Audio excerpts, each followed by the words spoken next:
नमस्कार, मैं शिवांगी चौधरी और आप देख रहे हैं वाई न्यूज। आइए नजर डालते हैं मथुरा और आसपास की कुछ खास खबरों पर। इस न्यूज बुलेटिन के प्रायोजक हैं बंसल फूड्स कृष्णानगर मथुरा। स्वादिष्ट भोजन का एकमात्र स्थान बंसल फूड्स। जिलाधिकारी मथुरा नवनीत सिंह चहल ने अवगत कराया है कि कोरोना संक्रमण की रोकथाम हेतु प्रत्येक शुक्रवार रात 8 बजे से प्रत्येक सोमवार सुबह 7 बजे तक कोरोना कर्फ्यू लगाए जाने का निर्णय लिया गया है। कोरोना कर्फ्यू के समय आवश्यक सेवा एवं पंचायत चुनाव से जुड़ी पोलिंग पार्टियां, स्वास्थ्य सेवाएं तथा सफाई आदि से जुड़े हुए कर्मियों के अतिरिक्त कोई अन्य आवागमन की अनुमति नहीं होगी। वहीं अग्निशमन विभाग, नगर निगम, नगर पंचायत, ग्राम पंचायत स्तर पर स्वच्छता सफाई का विशेष अभियान चलाकर सैनिटाइजेशन व फॉगिंग की जाएगी। वृंदावन के सौसैया अस्पताल से बड़ी लापरवाही की तस्वीरें सामने आई हैं, जहां कोरोना के सैंपल ले रहे स्वास्थ्य कर्मियों ने पीपीई किट तक नहीं पहन रखी। सरकारी अस्पताल में हो रही घोर लापरवाही। प्रदेश में लगातार बढ़ रहे कोरोना के मरीजों को देखते हुए मथुरा के सरकारी हॉस्पिटल में इतनी बड़ी लापरवाही आखिर क्यों? कौन होगा आखिर इसका जिम्मेदार? जबकि सीएमएस दे रहे हैं सफाई, क्यों नहीं दे रहा प्रशासन इस ओर ध्यान? आपको दिखाते हैं उस हॉस्पिटल का नजारा जो सरकारी है और खूबसूरत भी। मथुरा के वृंदावन का सौसैया हॉस्पिटल, जहां सैंपलिंग तो हो रही है मगर आप खुद देख सकते हैं कि मरीजों का आरटीपीसीआर सैंपल ले रहे हैं। उन्होंने ना तो पीपीई किट पहनी हुई है और ना ही सुरक्षा। आखिर ये लापरवाही क्यों? जबकि स्वास्थ्य विभाग लगातार लोगों को जागरूक करने के लिए गाइडलाइन भी दे रहा है, 2 गज की दूरी, मास्क है जरूरी। इसके बावजूद भी देखिए बेखौफ होकर स्वास्थ्य विभाग के लोग सैंपल विंडो के द्वारा ले रहे हैं, मगर किसी ने भी पीपीई किट नहीं पहनी हुई। इससे पहले भी हॉस्पिटल कर्मी पॉजिटिव हुए हैं, इसके बावजूद भी पीपीई किट न पहनकर सैंपल लेना क्या कोरोना को दावत नहीं देता? जबकि टेस्टिंग कराने के लिए लोग अपना बेसब्री से इंतजार कर रहे हैं। जब इस लापरवाही के बारे में सीएमएस से बात की गई तो उनका कहना था कि 2 गज की दूरी होनी चाहिए और हैंड वॉश होने चाहिए। आप देख सकते हैं कि सैंपल लेते समय कितनी दूरी है और हैंड वॉश के लिए भी सैनिटाइजर की व्यवस्था की हुई है। वहीं एक तरफ पीपीई किट की बात पर मामले को टालते नजर आए, दूसरी तरफ पीपीई किट के लिए जरूरी बातें भी बताई। आखिर इनकी बात को किस रूप में लिया जाए? सीएमएस महोदय ही बता पाएंगे। क्या इस तरह मरीजों के साथ खिलवाड़ करना कहाँ उचित है, या ये कहें कि सीएमओ और सीएमएस का ध्यान ही नहीं, जो जैसा चल रहा है वैसा चलने दो। अब देखना होगा कि स्वास्थ्य विभाग इसके बाद अपने आप में कितना बदलाव लाता है या यूं ही इसी ढर्रे पर कार्य जारी रहेगा। आरटीपीसीआर के लिए समय जरूरी हम लोग ये कर रहे हैं कि सब लोगों का जो भी वहाँ पर है वो सोशल डिस्टेंसिंग हो और मास्क लगा के रखें और हैंड वॉश के लिए पूरा ध्यान रखें। दूसरा, यदि भीड़ ना जमा हो उसके लिए पहले हम लोगों का एक विंडो बनी हुई थी, उसको मैंने बढ़ाकर 2 विंडो कर दिए, अपने कर्मचारी बढ़ाकर 2 कर दिए, जिससे कि भीड़ डिवाइडेड हो जाए और किसी प्रकार की कोई दिक्कत ना हो। बीच बीच में मैं भी और हमारे जो स्टाफ है वो उस चीज़ का ध्यान रख रहा है कि सोशल डिस्टेंसिंग बने रहे और किसी प्रकार का कोई भी दिक्कत किसी भी जो जाँच कराने आ रहे हैं उनको ना हो। सर, अभी जो आरटीपीसीआर टेस्टिंग की जा रही है लेकिन किसी ने पीपी किट नहीं पहनना की है सर। हाँ, आरटीपीसीआर करते समय आपने जैसे कहा पीपी किट पहनना बहुत ज़रूरी है, मगर एट प्रेजेंट हम लोग सोशल डिस्टेंसिंग बनाते हुए और विंडो सिस्टम हम लोगों ने रखा है, क्योंकि जो सैंपल लिए जा रहे हैं वो विंडो से बाहर से लिए जा रहे हैं, जिससे कि कोई भी उसमें दूरी जो है 3 गज की दूरी से ज़्यादा दूरी बना के रखी जा रही है, जिससे कि वो ना हो। और जो यदि ऐसा कोई बात है कि जिन्होंने पीपी किट नहीं पहन रखी है, मैं आपने मुझे दिया है, मैं उनको कहूँगा कि वो पीपी किट पहन कर ही सैंपल लें। मथुरा में बेलगाम कोरोना को देखते हुए नगर निगम के कर्मचारी लगातार शहर में जगह जगह सैनिटाइजेशन कर रहे हैं। इसी क्रम में शुक्रवार को जिलाधिकारी कार्यालय को पूरी तरह से सैनिटाइज किया गया। मथुरा कोविड-19 महामारी के चलते यहाँ लोग इस महामारी से लड़ रहे हैं, तो वहीं नगर निगम के कर्मचारी द्वारा मथुरा जनपद में जगह जगह जाकर सैनिटाइजेशन किया जा रहा है, जिसके चलते शुक्रवार को नगर निगम के कर्मचारियों द्वारा जिलाधिकारी कार्यालय को सैनिटाइज किया गया। वही जानकारी देते हुए नगर निगम के कर्मचारी ने बताया कि इस वक्त जो महामारी चल रही है उससे बचने के लिए सभी कोविड-19 की गाइडलाइन का पालन करना चाहिए। ये शुरुआत होती है हमारी स्टार्टिंग नगर निगम से होते हुए जिला चिकित्सालय हॉस्पिटल में कुछ मरीज हैं कोरोना के, हमारे पूरे वहाँ में किया हुआ है। इस टाइम अब हम जिला चिकित्सालय में कोरोना के लिए सैनिटाइजर कर रहे हैं, इसके लिए कि आगे की कोई बीमारी नहीं फैले, यहीं पर रुकी रहे। तो आज आपके यहाँ कहाँ किया गया है? आज हमारे यहाँ जिला अधिकारी करा जा रहा है, आगे कचहरी में ही, कचहरी सदन, राजीव भवन में, सभी जगह पे हमारे मेन एरिया हैं जहाँ ज़्यादा भीड़ होती है, तहसील वगैरह ऐसे कुछ ऑफिस हैं ज़्यादा, एसएसपी ऑफिस में भी। कोरोना के लगातार बढ़ रहे मामलों को देखते हुए श्री कृष्ण जन्मभूमि मथुरा के मुख्य द्वार 9 मई तक दर्शनार्थियों के लिए बंद कर दिए गए हैं। यह जानकारी श्री कृष्ण जन्म स्थान सेवा संस्थान के सचिव कल्पित शर्मा ने दी है। वहीं उन्होंने भक्तजनों से कोरोना से चल रहे युद्ध में विजय प्राप्त करने हेतु मास्क, 2 गज की दूरी और बिना किसी कारण के घर से न निकलने की अपील की है। कोरोना से उत्पन्न परिस्थितियों को दृष्टिगत रखते हुए श्री कृष्ण जन्मभूमि पर श्रद्धालुओं का प्रवेश आगामी 9 मई तक नहीं होगा। सभी श्रद्धालु अपने घर में ही भगवान का स्मरण चिंतन मनन करें। स्वयं तो स्वस्थ रहें ही, अपने आसपास भी इस महामारी से निपटने के लिए जागरूकता पैदा करें। पुलिस के अत्याचार की खबरें आए दिन सामने आती हैं, तो वही मथुरा के गोवर्धन पुलिस ने मानवता की मिसाल पेश की है। क्या है पूरा मामला, जरा आप भी देखें। गोवर्धन पुलिस ने शुक्रवार को एक मिसाल पेशकश की है। करौली राजस्थान के रहने वाले शंकर लाल गर्ग अपनी पत्नी के साथ रहकर गोवर्धन में ब्रजवास करते हैं। उनके कोई बेटा नहीं है। वे दोनों दंपति गोवर्धन में मथुरा रोड पर स्थित एक कॉलोनी में एक मकान में किराए पर रहकर अपना जीवन व्यतीत कर रहे हैं। 3-4 दिन से शंकरलाल गर्ग को बुखार आ रहा था और डॉक्टरों के द्वारा दवाई भी ली जा रही थी। शुक्रवार को उनका देहांत हो गया और उनकी पत्नी अकेली रह गई। मकान मालिक के अलावा अंतिम संस्कार के लिए उनकी मदद के लिए कोई आस-पास से नहीं आया और अपने अपने घरों में अंदर जाकर बैठ गए। वहीं उनकी बेटी जब हेल्प के लिए गोवर्धन थाने पहुंची और रोते रोते अपनी पीड़ा थाना प्रभारी प्रदीप कुमार को बताई। वहीं थाना प्रभारी द्वारा मानवता दिखाते हुए अपनी टीम के साथ पीड़िता के घर पहुंचे और कहा कि गोवर्धन पुलिस की वजह से हमारे पिताजी का आज अंतिम संस्कार हुआ है।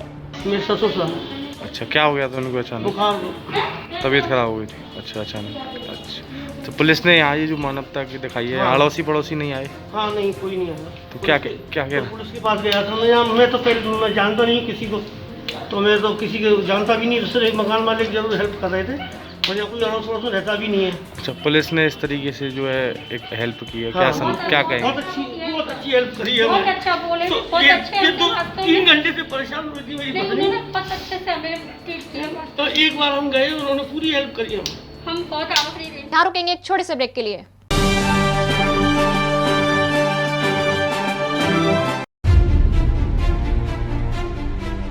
हम पूछेंगे सवाल। मतलब कोरोना का कोई भय नहीं है आपके अंदर? आप देंगे जवाब। क्या कोरोना से डर नहीं लग रहा आपको? नहीं। हर सवाल में होगा रोमांच। तो क्या आप लोगों को डर नहीं लग रहा कोरोना से? जो होता भाई मेरा ना लगा मास्क। आपके जवाब भी होंगे लाजवाब। मास्क क्यों नहीं लगा रखा आपने? मास्क जेब के अंदर लगाया नहीं है। मस्ती मनोरंजन से भरपूर। आपने मास्क लगा रखा है? मास्क हो गया है, कहीं ढूंढने जा रहा हूँ। देखना न भूलें हर रविवार रात्रि 9 बजे। कासगंज जिला पंचायत के वार्ड संख्या 22 पर बसपा समर्थित प्रत्याशी श्रीमती लता वर्मा, पत्नी डॉक्टर नाहर सिंह वर्मा, करमठ जुझारू लोकप्रिय ईमानदार प्रत्याशी के चुनाव चिन्ह केतली पर भारी मतों से वोट देकर विजयी बनाए। हमारी जीत आपकी जीत होगी। कासगंज जिला पंचायत के वार्ड संख्या 23 पर निर्दलीय समर्थित प्रत्याशी श्रीमती अनीता राजपूत, पत्नी डॉक्टर अरुण कुमार राजपूत उर्फ टिंकू भैया, करमठ जुझारू लोकप्रिय ईमानदार प्रत्याशी के चुनाव चिन्ह आरी पर भारी मतों से वोट देकर विजयी बनाए। हमारी जीत आपकी जीत होगी। ब्रेक के बाद फिर आपका स्वागत है। कासगंज में पंचायत चुनाव के लिए 26 अप्रैल को मतदान संपन्न कराया जाएगा, जिसके चलते सीओ पटियाली ने सिरपुरा के अति संवेदनशील पोलिंग बूथों का निरीक्षण किया। त्रिस्तरीय पंचायत चुनाव के तीसरे चरण का मतदान 26 अप्रैल को संपन्न कराया जाएगा, जिसके चलते जनपद कासगंज के सिरपुरा ब्लॉक के अति संवेदनशील पोलिंग बूथों का निरीक्षण करने पहुंचे सीओ पटियाली, दीप कुमार पंत और सिरपुरा थाना प्रभारी प्रेमपाल सिंह ने मतदाताओं से कहा कि सभी लोग निर्भीक होकर मतदान करें। मतदान के दौरान कोरोना के नियमों का पालन करें, मास्क लगाए रहें, सोशल डिस्टेंसिंग का ध्यान रखें। इसी दौरान उन्होंने कहा कि मतदान के दौरान खुराफात की मंशा पाले लोग या तो गाँव छोड़ दें या शराफाई का चोला पहन लें और शांति बनाए रखें। अराजक तत्वों को किसी हाल में नहीं बख्शा जाएगा। मतदान के दौरान खुराफात करने वाले का नशा उतारने के लिए पोलिंग बूथों पर पर्याप्त पुलिस फोर्स तैनात रहेगा। बेकाबू हुए कोरोना को देखते हुए फरीदाबाद के दुकानदार काफी सजग दिखाई दे रहे हैं। जरूरी सेवाओं को छोड़कर सेक्टर 15 का पूरा बाजार 30 अप्रैल तक पूर्ण रूप से बंद करने का निर्णय लिया है। जैसा कि हम सभी जानते हैं कि कोरोना को लेकर हरियाणा सरकार सतर्क हो गई है और कोरोना की दूसरी लहर को देखते हुए आज से शाम 6 बजे सभी दुकानें बंद करने के आदेश हैं। फरीदाबाद की सेक्टर 15 मार्केट के मार्केट और सेक्रेटरी ने भी कोरोना महामारी से बचाव के लिए खुद की पहल करते हुए 30 अप्रैल तक पूरी मार्केट पूर्णतः बंद रखने के निर्देश दिए हैं। इस बारे में मार्केट प्रधान और सेक्रेटरी ने बताया कि कोरोना महामारी से बचाव को लेकर सभी दुकानदारों से विचार विमर्श कर ये फैसला लिया गया है कि सेक्टर 15 को पूरे मार्केट 30 अप्रैल तक बंद रहेंगे, लेकिन जरूरी सेवाएं उपलब्ध हो सकेंगी। मेन यही है, कोविड बहुत फैल रहा है। जितने यहाँ पर हमारे मार्केट में बहुत पॉपुलेशन, काफ़ी लोग आते हैं, 10,000 आदमी लगभग रोज़ डेली हमारे यहाँ इस मार्केट में रहता है हमारा। तो हम लोगों ने सबने मिलकर एक फैसला लिया है मार्केट वालों ने कि जो पब्लिक अगर कम आएगी तो कोविड कुछ कम होगा। जैसे पहले सरकार ने बंद किया था, अब हम लोगों ने खुद मिलकर इसकी एक अपना कदम उठाया, मार्केट वालों ने मिलकर कि हम इसको ज़रा बंद कराएँ। और जैसे आपसे अस्पतालों में बेड बताते हैं शॉर्ट हैं, ऑक्सीजन की दिक्कत है, जो हम न्यूज़ में देख रहे हैं और जो समाचारों में सारा आ रहा है, तो इसी उसमें हम लोगों ने एक फैसला लिया, इसको जो है मार्केट को 30 तारीख तक बंद किया। मैक्सिमम दुकानदार सब हमारे साथ हैं, 2-4 दुकानदार, 10 दुकानदार है, किसी की शादी का थोड़ा सीज़न है, किसी ने कोई कपड़े की अपना कुछ देना है, या कोई किसी की डिलीवरी है किसी चीज़ की, तो वो सारा उन्होंने उनको थोड़ा सा बहुत हमने छूट दी है कि चलो भाई, जो बाकी दवाइयों की दुकान खुली है, राशन खुला हुआ है, ऐसा है। ऐसा है कि कोरोना का कहर बहुत बढ़ता जा रहा है और बहुत ही खतरनाक रूप धारण कर चुका है। इस विषय पे हमारे गवर्निंग बॉडी में आपस में पहले एक सहमति बनी कि हम अपनी तरफ से एक फ़ैसला लें। हम इंतज़ार कर रहे थे कि लॉकडाउन लगेगा। जब पहले पिछले साल स्थिति इतनी भयानक नहीं थी और गवर्नमेंट ने लॉकडाउन लगा दिया था, तो हमें उम्मीद थी कि कुछ ही समय में लॉकडाउन लगने वाला है, लगेगा, तो इसलिए हम इंतज़ार कर रहे थे। लेकिन जब परसों 3 दिन पहले फैसला आया कि कोई लॉकडाउन का कुछ आसार नज़र नहीं आ रहे, तो हमने अपनी तरफ से एक पहल की। हमारी पूरी मार्केट के जो ग्रुप हैं उसमें से सबकी सहमति ली हमने और सब लोगों ने सहयोग किया। आज करीब 90% तो हमारी मार्केट बंद है। कुछ लोग हैं जिनकी मजबूरियाँ थी, कुछ कमिटमेंट्स थी, शादी ब्याह के, कुछ शादियों के उन्होंने कोई ऑर्डर लिए हुए थे, तो कुछ चीज़ें हैं जो उनको हम फोर्स नहीं कर रहे हैं। लेकिन 90% के करीब मार्केट ने हमें पूरा सहयोग किया है और वो भी शायद आज दोपहर तक या शाम तक वो भी पूर्ण रूप से करेंगे। कासगंज में सोशल मीडिया पर एसओजी टीम के फोटो सट्टा संचालकों के साथ देखने को मिल रहे हैं। ये वायरल फोटो इस बात की ओर इशारा कर रहे हैं कि पुलिस संरक्षण में ही क्रिकेट का सट्टा इन दिनों शहर में फल फूल रहा है। कासगंज शहर में जुआ सट्टे के अलावा क्रिकेट का सट्टा इन दिनों सबकी जुबान पर छा रहा है। इस क्रिकेट सट्टा संचालक महीनादारी एसओजी को भी दे रहे हैं। साथ ही एसओजी टीम ने फोटो सट्टा संचालकों के साथ भी सोशल मीडिया पर नजर बनाए रखी है। आपको बता दें कि कासगंज जिले में सट्टे का अवैध कारोबार अमल बैल की तरफ फूल रहा है। चाहे वो सट्टा हो या चिड़िया बल्ला, कबूतरबाजी हो या फिर क्रिकेट का सट्टा, शहर में सट्टे के बाजार को बढ़ावा देने के लिए कहीं न कहीं पुलिस वरदान बनकर साबित हो रही है। बताया तो ये तक जाता है कि कुछ बड़े सटोरिये एसओजी टीम को महीनादारी भी समय से पहुंचा रहे हैं। इसी को लेकर शहर के सहावर गेट इलाके में छापा मारा गया। मौके से एक लैपटॉप, 8 मोबाइल फोन, 4 रजिस्टर के कुल राशि 19,500 रुपए बरामद हुए। गिरफ्तार किए गए सट्टा संचालक आशु गुप्ता, आकाश राजपूत निवासी जय जय, मोहल्ला गली, सत्तार बैंड, कासगंज के रहने वाले बताए जा रहे हैं। जैसा कि आपको मालूम है कि आईपीएल चल रहा है। जनपद कासगंज के थाना कासगंज के अंतर्गत हमारे पुलिस अधीक्षक महोदय द्वारा चलाए गए सट्टे के खिलाफ अभियान के अंतर्गत गली सत्तार बैंड है जयराम मोहल्ले के अंतर्गत यहाँ पे सूचना मिली थी और मुखबिर के माध्यम से हमारे थाना प्रभारी कासगंज और एसओजी टीम के संयुक्त अभियान के द्वारा छापेमारी की गई, जिसके अंतर्गत 2 लोग आशु गुप्ता और आकाश 2 अभियुक्त गिरफ्तार किए गए। इन दोनों के पास एक लैपटॉप, 4 रजिस्टर और 19,500 रुपये बरामद हुए हैं। और पूरी लिखा पढ़ी कथा में देखा गया कि एक व्यापक रूप से सट्टा चला रहे थे आईपीएल मैच के दौरान और उनके खिलाफ 3/4 सार्वजनिक जुआ अधिनियम के अंतर्गत विधिक कार्रवाई की जा रही है। सर, कई ऐसे सट्टेबाज जिनके अभी तक बड़े हैं, उनके ऊपर कार्रवाई नहीं होती, वो खुलेआम नहीं, यदि ऐसा कोई सूचना मिलती है, ऐसा कोई प्रकाश में आता है तो उसके खिलाफ तत्काल विधिक कार्रवाई की जाएगी। मथुरा के गोवर्धन में जमाखोर दुकानदार पान मसाला आदि की कालाबाजारी में जुट गए हैं। इस खेल में इलाका पुलिस की भूमिका भी संदिग्ध नजर आ रही है।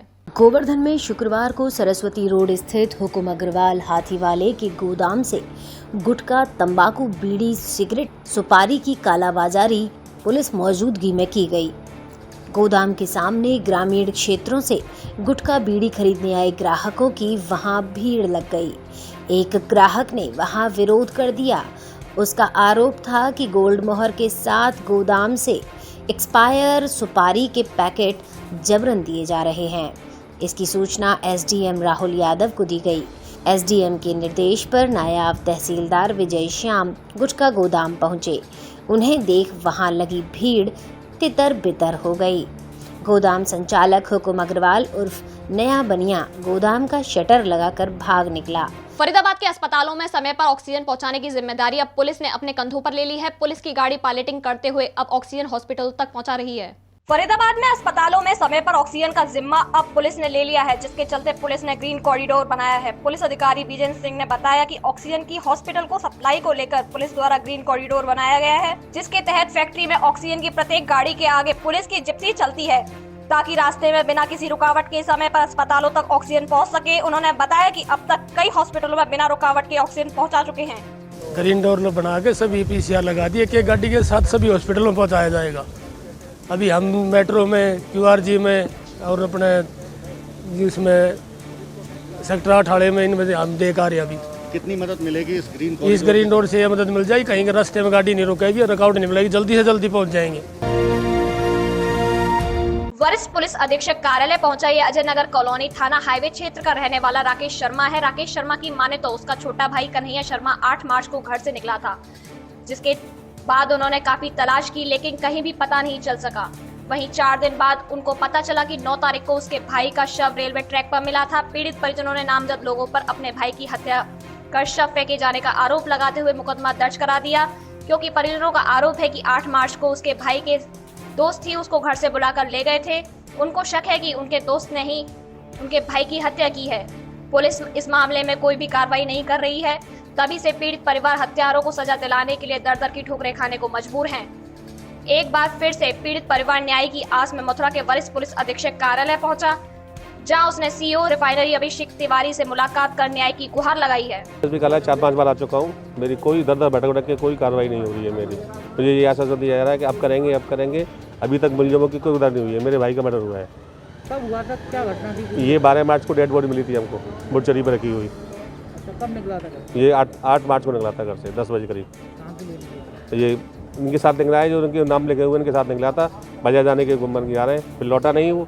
हमने इनसे पूछताछ की, इन्होंने जवाब नहीं दिया सही। फिर पुलिस को 9 तारीख को डेड बॉडी मिली है, लेकिन हमको 12 तारीख बताया है मोर्चरी में रखा हुआ। अभी तक कोई हमारी सुनवाई कहीं नहीं हो रही है। हम कई चक्कर लगा चुका हूँ, 4 बार 5वीं बार आया हूँ मैं। 5वीं बार आके कोई कार्रवाई नहीं, कोई सुनवाई नहीं। अब ये कह रहे हैं कि मेडिकल भेजा है, नकलो मेडिकल जैसा नहीं तो जब कार्रवाई होगी। वास्तविकता ये है कि इनका भाई कन्हैया लाल की मृत्यु संदिग्ध परिस्थितियों में हुई है। पुलिस मान रही है कि रेलवे से कट के मरा है, जबकि वास्तविकता ये है कि इसके 3 दोस्त, इसके भाई के दोस्त ले गए सुबह 11 बजे 8 तारीख को, और 8 तारीख को ले गए और 9 तारीख को मर गया है वो।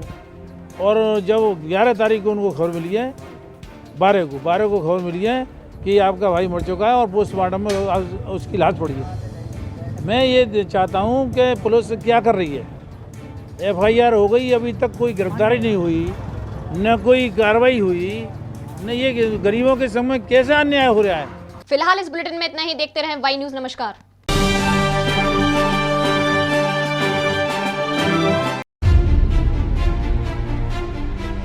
हम पूछेंगे सवाल, मतलब कोरोना को कोई भय नहीं है आपके अंदर? आप देंगे जवाब। क्या कोरोना से डर नहीं लग रहा आपको? नहीं। हर सवाल में होगा रोमांच। तो क्या आप लोगों को डर नहीं लग रहा कोरोना से? जो होता भाई मैं ना लगाऊं मास्क। आपके जवाब भी होंगे लाजवाब। मास्क क्यों नहीं लगा रखा आपने? मास्क जेब के अंदर लगाया नहीं है। मस्ती मनोरंजन से भरपूर। आपने मास्क हो गया है, कहीं ढूंढने जा रहा हूँ। देखना न भूलें हर रविवार रात्रि 9 बजे। कासगंज जिला पंचायत के वार्ड संख्या 22 पर बसपा समर्थित प्रत्याशी श्रीमती लता वर्मा, पत्नी डॉक्टर नाहर सिंह वर्मा, कर्मठ जुझारू, लोकप्रिय ईमानदार प्रत्याशी के चुनाव चिन्ह केतली पर भारी मतों से वोट देकर विजयी बनाए। हमारी जीत आपकी जीत होगी। कासगंज जिला पंचायत के वार्ड संख्या 23 पर निर्दलीय समर्थित प्रत्याशी श्रीमती अनीता राजपूत, पत्नी डॉक्टर अरुण कुमार राजपूत उर्फ टिंकू भैया, कर्मठ जुझारू, लोकप्रिय ईमानदार प्रत्याशी के चुनाव चिन्ह आरी पर भारी मतों से वोट देकर विजयी बनाए। हमारी जीत आपकी जीत होगी।